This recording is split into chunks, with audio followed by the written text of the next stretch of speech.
In this video, you'll learn how to create a Microsoft Loop account. Whether you're brand new to Loop or you've heard about it and just want to get started quickly, I'll walk you through everything you need to do step by step. First, let's talk briefly about what Microsoft Loop is, so you know what you're signing up for. Loop is a collaborative workspace from Microsoft that lets you create flexible pages and components you can share across Microsoft 365 apps like Teams, Outlook, and OneNote. It's designed for brainstorming, planning, and working with others in real time. To use it, you'll need a Microsoft account, and getting set up only takes a couple of minutes.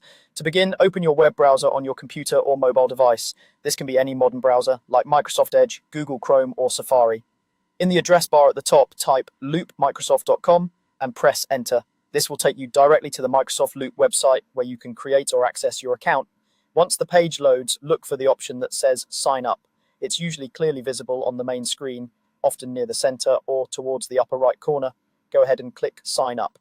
If you already see an option to sign in, don't worry, we're focusing on the sign up flow, which is what you'll use if this is your first time using Loop with your account.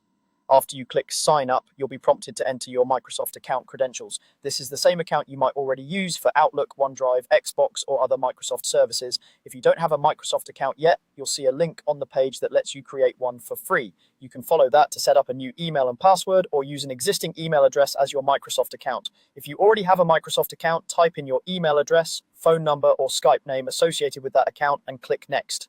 On the next screen, enter your password carefully, making sure you don't accidentally leave caps lock on. When you're done, click sign in.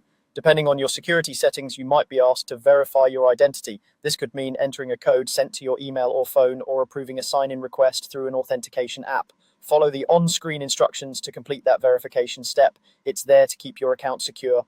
Once you're signed in, Microsoft Loop may guide you through a short setup process. This could include accepting terms of use, choosing some basic preferences, or confirming which account you want to use, especially if you have both a personal and a work or school account. Take a moment to read any prompts, then click the appropriate buttons to continue. There's no need to rush.